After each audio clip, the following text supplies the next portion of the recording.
Marv freaking Wolfman!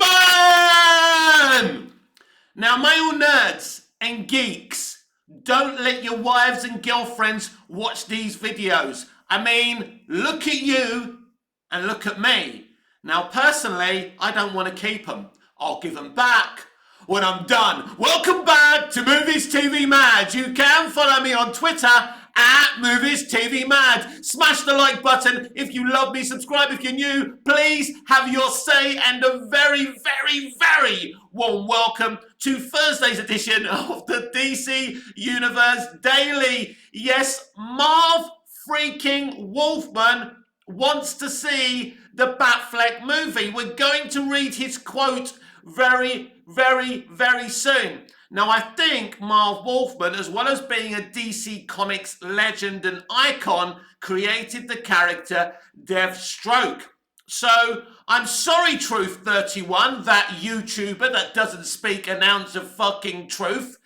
You've been making videos saying that SnyderCon 2 Full Circle was a failure and underwhelming. Marv's comments prove it's been a success, as well as Zack Snyder thanking fans for digging in and fighting for restore the Snyderverse and sell Snyderverse to Netflix. So, Liar31, you were wrong. Also, James Gunn has handed in his first draft of his Superman Legacy script before the Writers Guild of America writer's strike began. But as we all know, or as we all should know, there's more than one draft to a movie script.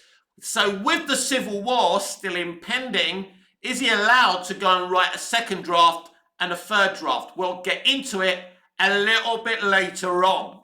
But your main exciting headline today: comic book icon Marv Wolfman, the guy who created Deathstroke, has spoken out about the Batfleck movie and Ben Affleck's surprising appearance at Full Circle and what Ben had to say. So this is what Marv had to say. Now, I've always loved Marv Wolfman. Now, I'm not a comic book reader. I fell in love with DC Comics via Superman the movie. Then as a 28-year-old man with Smallville, then Man of Steel, falling in love with DC all over again. So I'm not really a comic book reader. I've read some graphic novels, so you can love DC or Marvel without reading the comics, but the comics are the reason that this stuff exists.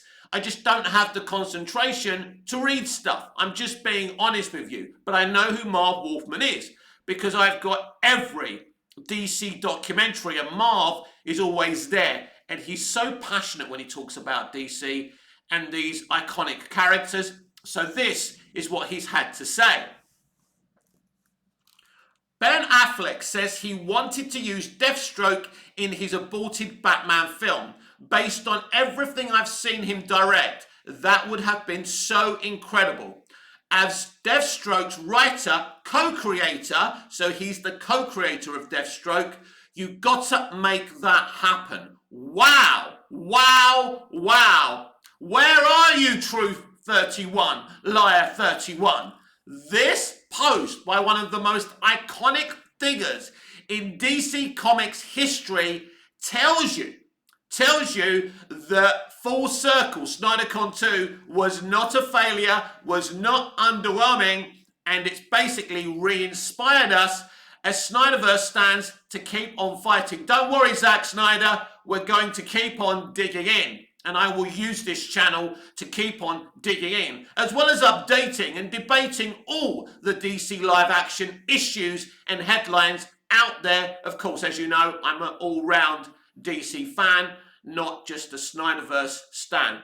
It's important that you understand that. Should we reread that? Because I think this is a celebration. This could happen, everyone. Because Marv freaking Wolfman is a legend, an icon. Don't get it twisted. Ben Affleck says he wanted to use Deathstroke in his aborted Batman film. Based on everything I've seen him direct, that would have been so incredible. I feel the same way. He's an Oscar-winning, an Oscar-nominated director. He's probably a better director than he is an actor, and he's a pretty good, smart actor. And he says, as Deathstroke's writer co-creator, you've got to make that happen. That's amazing. That's amazing. Because it's very, very interesting. Because we get so many comic book artists and writers slaughtering Zack Snyder's Snyderverse, and very few of them come out in support of Zack Snyder's vision for DC. But there are a few supporters out there. Clearly, Marv is one of them. Now, I don't know if he likes the Snyderverse, but he certainly respects Ben Affleck and would like to see this happen. So I've always wanted to see this film. I was devastated when Ben Affleck said he was only going to act in the film. Clearly, Jeff Johns had drained the man. Then he walked away from the whole project. Then they brought in Matt Reeves. They wanted him to direct Ben Affleck's movie. Matt rightly said no, he didn't want to interfere with that movie. That wasn't Matt being an asshole.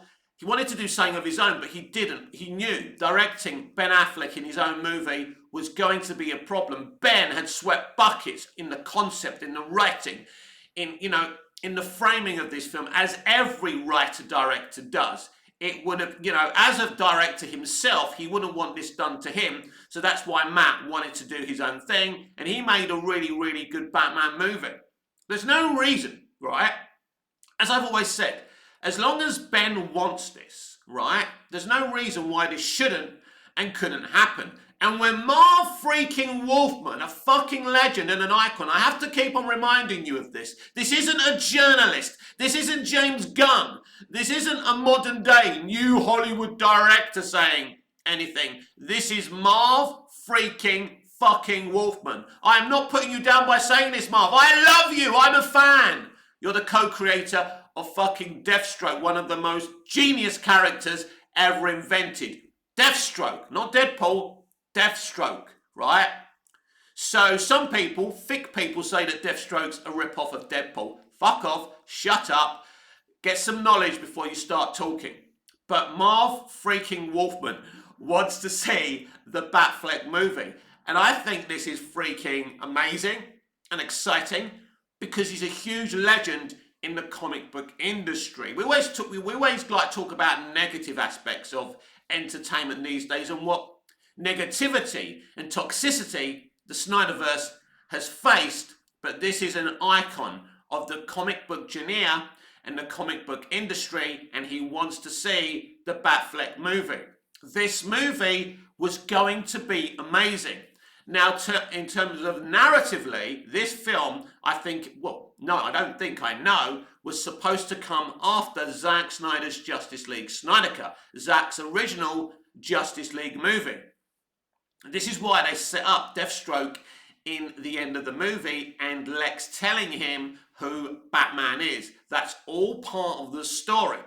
So what is the Batfleck movie that comes just after Zack Snyder's Justice League Snyder Cut movie? Right, so he's Batman in the present day. He's this gritty, older Batman, like we saw in BVS, like we saw in the Snyder Cut.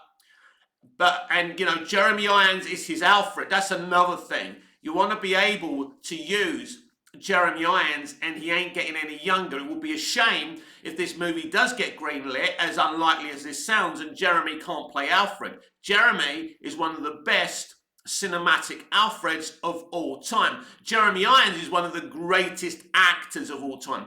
Go and watch him in Dead Ringers. Not the shitty reboot they've done with Rachel Weisz, which I will never, ever fucking watch. And no, it's not better than Jeremy Irons' original. Jeremy Irons plays Beverly and Elliot Mantle, twins.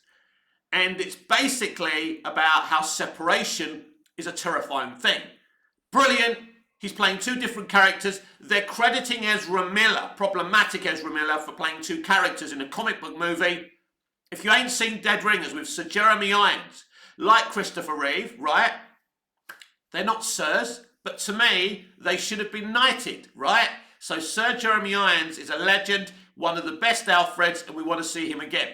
So anyway, let's get back to where I was. You see, I get distracted. This is why I can't read a fucking comic book, because I don't have the fucking concentration. I barely have the concentration to sit through a movie these days. But yeah.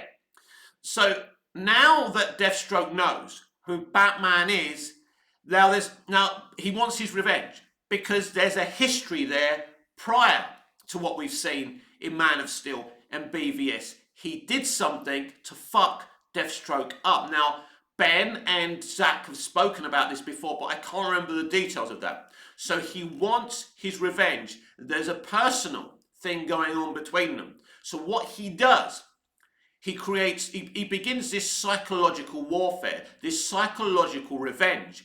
He starts to fuck up Batman and Bruce Wayne's life, starts murdering the people that he cares about, not just murdering them, but fucking up their lives. So not necessarily killing them, but totally breaking open Bruce Wayne's world. So it's a psychological thriller, an intelligent psychological thriller.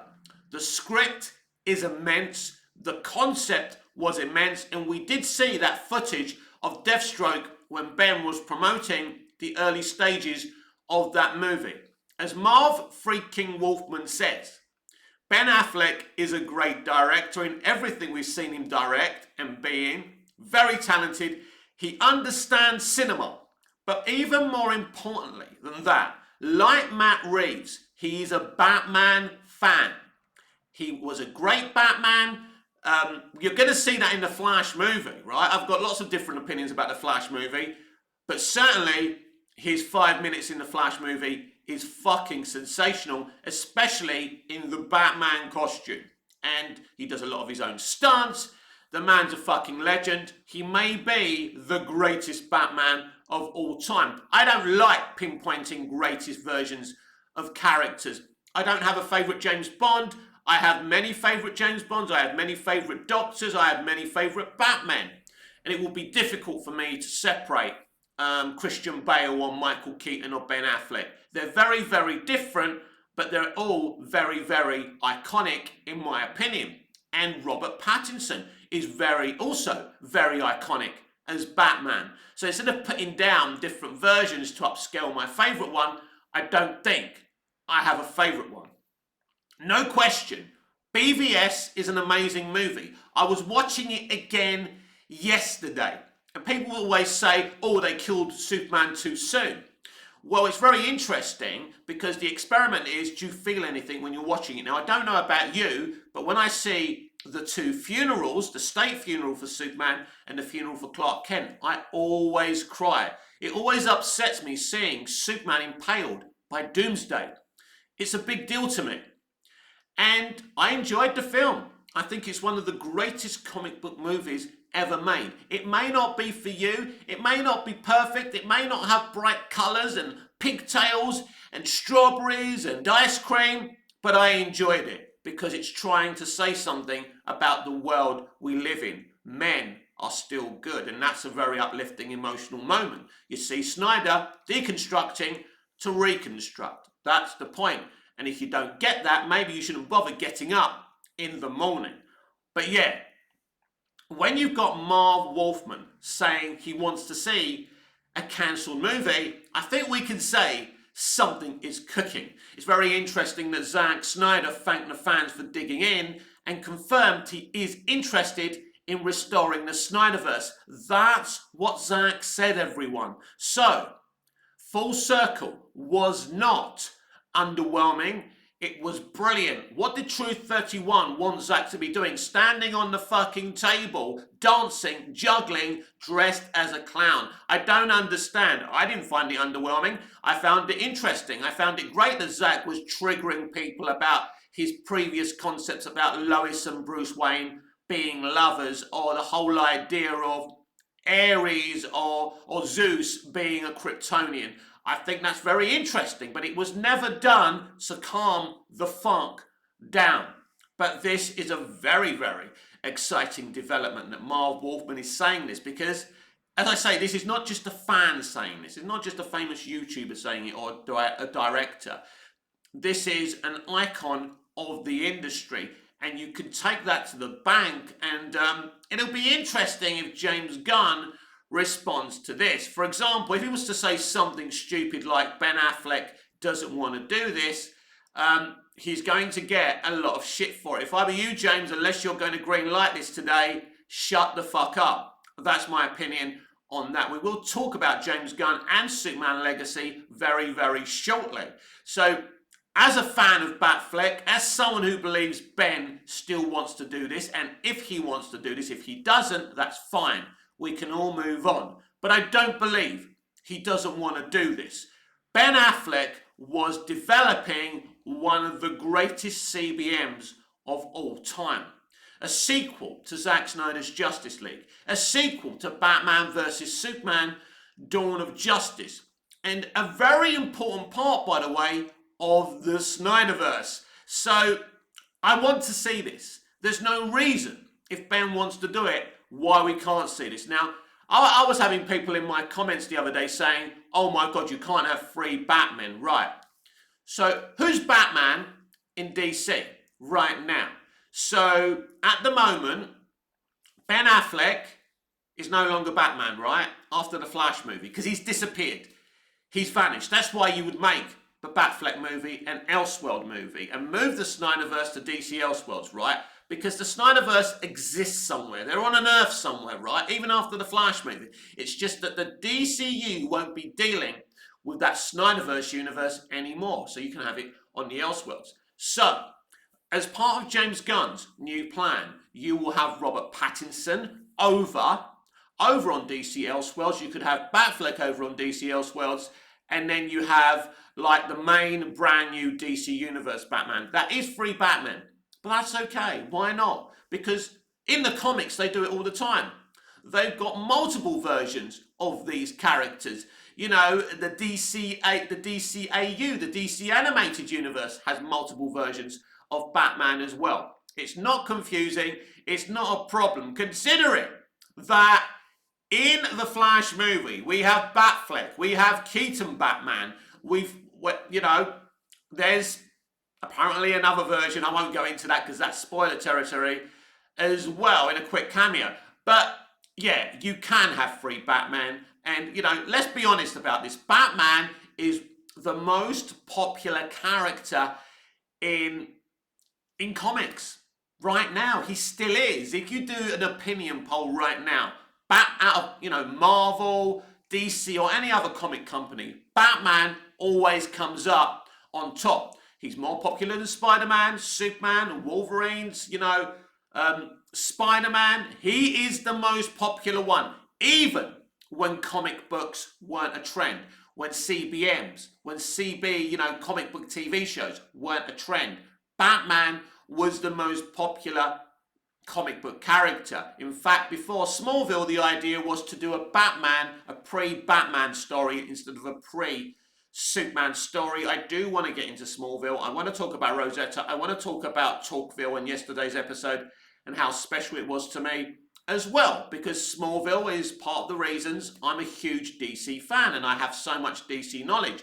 Even though I love Superman the movie, and that's how I fell in love with Superman, I didn't have knowledge of the comic books, but that's how I fell in love with Superman.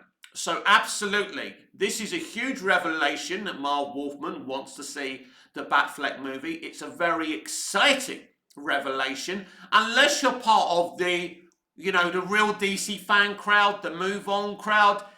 We're not going to move on. Zack Snyder doesn't want to move on. And we're going to keep on digging in, as Zack Snyder said, thanking us for digging in. So I will continue to dig in. You will continue to dig in. And, this is really bad news for the people who want to forget about the Snyderverse. Marv Wolfman coming out with all his influence and saying he wants to see this is amazing. Of course, Marv knows. Marv knows how huge he is, how important he is, how his opinion sways. And talking about DC Comics, Jim Lee has been promoted as the guy running DC Comics. Now, let's not get it twisted. He was pretty much doing that job already. So now he's Chief Operating Officer, or whatever the title they've given him is. So he is now running DC Comics. The graphic novel department is all his. James Gunn and Peter Safran are running DC Studios, 2 very, very different entities. Now, if and when, and I think it's when, Comcast Universal by WB or by DC, because don't get it twisted again, It's going to happen. It's a formality. The people running these things at DC, at the comics division, and at DC Studios could and probably will change. I think there will be fundamental changes made by Universal Comcast as well. But that's in the future. This is a very exciting development. Marv Wolfman wants to see the Batfleck movie, so let's keep on going. Let's keep on digging in. Although I was always well aware of this, it's been confirmed yesterday that James Gunn has completed the first draft of his Superman Legacy script before this crazy impending, Writers Guild of America industrial action. Their members are on strike. That means nobody can write anything for American streaming companies, television companies, as far as I know. In fact, it doesn't seem like the issue is as much with the broadcast networks, but with streaming companies and motion picture companies. Because I know there's some companies who believe they can still deliver stuff on schedule. So that's interesting. But anyway, James Gunn is part of the Writers Guild of America, as far as I know. He has completed his first draft of Superman Legacy. That's great. But as we know, you need more than one draft to start making a movie. Is interesting. The film is in pre-production. So I don't think James Gunn could do a second draft and a third draft, considering there is a Writers Guild of America strike. Now, if he didn't want to delay things and wanted to be a bit crafty and clever, he could go to full production, start making the movie, and work on the adjustments for his story while he's shooting it. Because let's be honest, that's what most directors do after 5 or 6 or even 10 drafts. I've seen it happen. I've been there. I've seen it. So James doesn't necessarily have to allow this Writers Guild of America strike to thwart him in any way. But we will see what happens and how long this strike will continue for. Because it's beyond. It's not just about them getting money. It's the issue of artificial intelligence, and if artificial intelligence should be allowed, to be creating and developing content in Hollywood.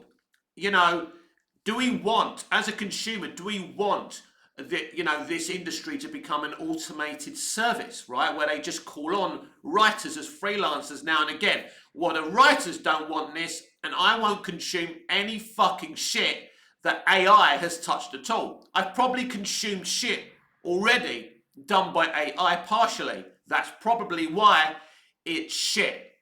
The industry is heading to a Pompeii. It's heading to self-destruction because of the extremism, because of the representation and inclusion rulings. It's a clusterfuck. And this used to be about making great entertainment. I think about the silent movies, Chaplin, Keaton, Harold Lloyd. They were just there to entertain people, put butts in seats. And they made a little bit of money as well. It's changed now. It's not about entertainment anymore. It's about propaganda. It's about extremism. Even when you see these writers like demonstrating, I don't like them. I don't like those people because they don't like me. They hate straight white males. And I'm only supporting them because it's the right thing to do. Not because I'm supporting them. The industry is in a very, very fucking dangerous place. It's already in a dangerous place with its propaganda and extremism.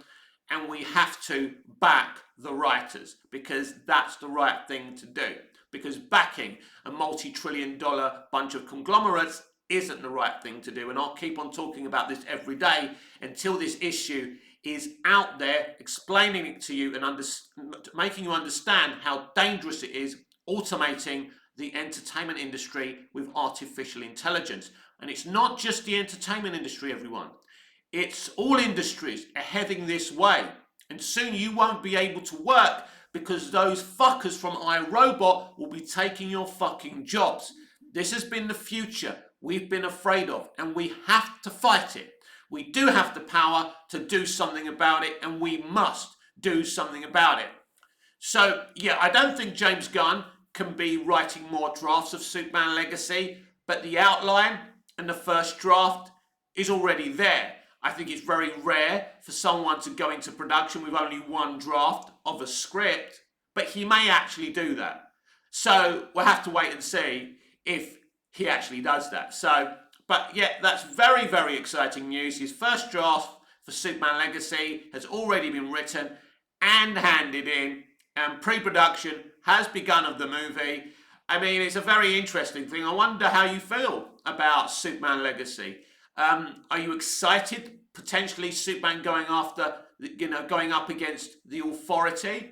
I know a lot of you want to see a Brainiac movie. Bryan Singer was going to make a Superman Returns sequel where Brainiac was the villain. I know a lot of you want to see this. I would like to see a more domestic villain like Metallo. We've discussed my ideas for Metallo in a Superman movie before. Now, I don't know much about the Authority, but as I said, I'm going into James Gunn's Superman Legacy with an open mind.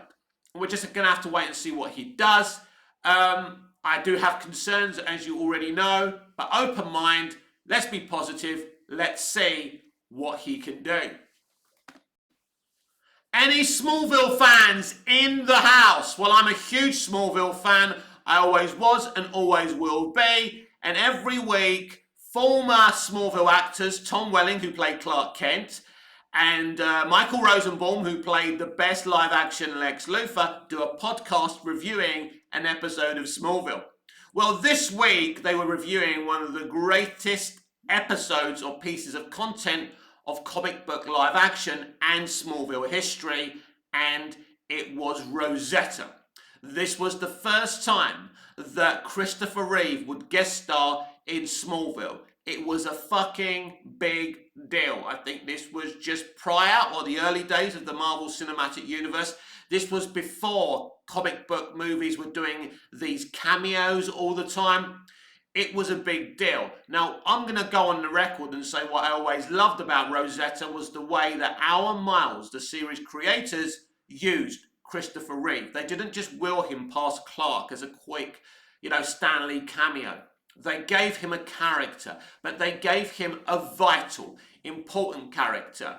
Not only in this episode does he reveal to Clark all about his Kryptonian heritage and legacy, Dr. Virgil Swan, played by Christopher Reeve in this episode, would go on to be one of the people who was part of a group of people who knew the Traveler was coming. The Traveler was a prophecy of Kal-El from Krypton coming to Earth. And Dr. Virgil Swan, Oliver Queen's parents, Lex Luthor's father, Lionel Luthor, were all part of a group planning for Clark's arrival. So that day that Lionel was in Smallville, he knew that Kal-El was coming, and he wanted to take him for himself away from the other group members. And Lionel Luthor murdered Dr. Virgil Swan and the Queens, aka Oliver Queen's parents. So basically you got the Queens, the Teagues, and the Luthors. So the Teagues aren't really part of the comic book lore. They were created for Smallville. And that's, Jensen Ackles played their son, Jason Teague, in season 4.